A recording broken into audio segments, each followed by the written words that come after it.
But the scientists are telling us that we don't get our act together within the next 8 or 9 years. We're talking about cities all over the world, major cities going underwater. We're talking about increased drought, talking about increased extreme weather disturbances. The United Nations is telling us that in the years to come, there are going to be hundreds of millions of climate refugees, causing national security issues all over the world. What we have got to do tonight, and I will do as president, is to tell the fossil fuel industry that their short-term profits are not more important than the future of this planet. And by the way, the fossil fuel industry is probably criminally liable because they have lied and lied and lied when they had the evidence that their carbon products were destroying the planet. And maybe we should think about prosecuting them as well. Thank you, Senator Sanders. Andrea. President Trump. Well, if you already have good health care, then maybe his agenda is radical. If you are already wealthy, then maybe his agenda is too radical. If you are guaranteed clean water, clean food, and clean air, then maybe his agenda is too radical. Come on, somebody. If you believe that in the wealthiest nation on the face of the earth, that it is okay to bail out Wall Street and leave Main Street high and dry, then maybe his agenda is too radical. But if you are like the rest of us, that you are... that we preserve our systems is by transitioning to principles of universality. That means I want you clothed, I want you educated, I want you paid a living wage, no ifs, ands, or buts.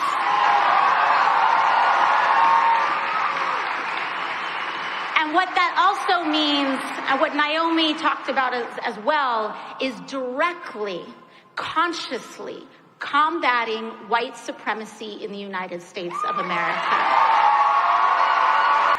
For the life of me, cannot understand why we are panicked about, why we get so panicked about terrorist activity all over the world, and we don't seem to recognize it in our own backyard. We need to clear away the debris of the climate change deniers who are still out there, soaked in fossil fuel money, spreading doubt and misinformation in this moment when we cannot afford that. We need a movement that burns bright and hot enough to clear away that debris. And we also need a movement that burns bright and hot enough to burn away the debris of the distractors. All of this distraction coming at us, telling us that everything is more important than this, telling us that we should just follow whatever Trump's latest tweet is or whatever the latest celebrity gossip is or whatever it is. We need to clear away the debris of the distractors.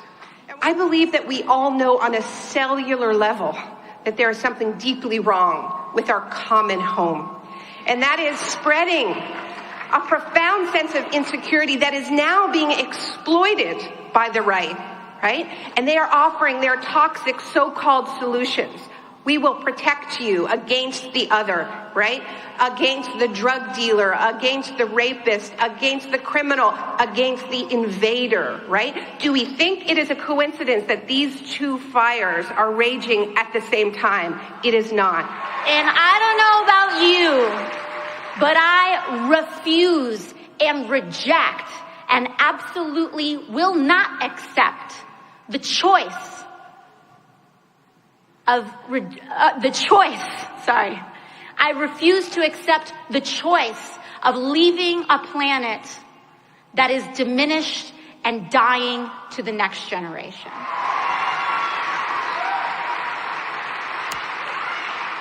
And I want to talk about this a little bit because when we first introduced the Green New Deal, we talk about frontline communities. We talk about bringing it straight to communities that were left behind, rural communities, poor communities, Flint, the South Bronx, Baltimore.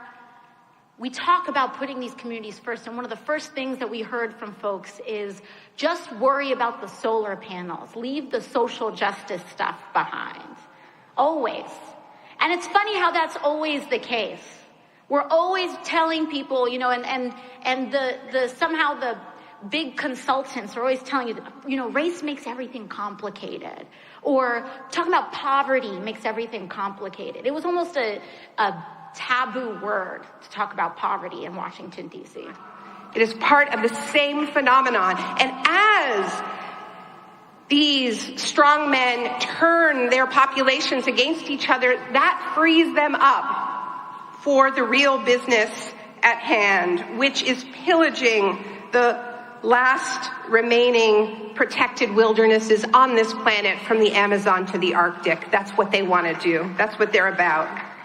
All right. I don't know if I'm out of time. I'm just going to end with a little bit more fire for you guys, okay? Now, the kind of fire that we need to find in ourselves is not the fires of destruction and annihilation that we have seen in California, that we have seen in the Amazon, these fires that leave scorched earth behind. Fire is also a life-giving force. And for millennia, indigenous people have used fire to clear away debris, to clear away dead wood and make room for new growth. And the fire clears away the debris, and the ash feeds the soil. And it prevents those wildfires that are so destructive. And that is the kind of fire that we need to locate in ourselves so that we can truly be in this moment. We need to clear away whatever debris is standing in our way, is keeping us from being in this fight with everything that we have, because everything is on the line. And we need to clear away the debris on the outside.